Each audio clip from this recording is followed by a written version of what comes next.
Ndugu waandishi wa habari, katika mkutano wake wa 170 uliofanyika tarehe 26 Januari 2026 katika ofisi za Baraza la Mitihani, Baraza liliidhinisha kutangazwa rasmi kwa matokeo ya mtihani wa kitaifa kidato cha 4 uliofanyika tarehe 17 Novemba hadi tarehe 5 Desemba 2025.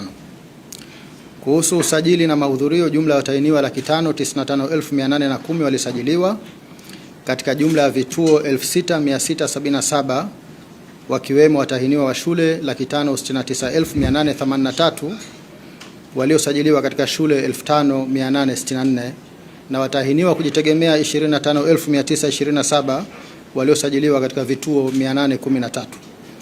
Kwa watahiniwa wa shule, wasichana walikuwa 303,859 sawa na 53%, na wavulana 266,024 sawa na 47%.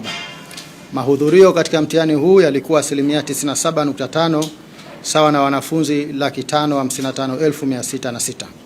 Kuhusu matokeo, takwimu zinaonyesha kuwa ufaulu wa jumla umepanda kwa 2.61 na hivyo kufikia 94.98, ambapo watahiniwa 526,620 wamefaulu kwa kupata division 1, 2, 3 na 4.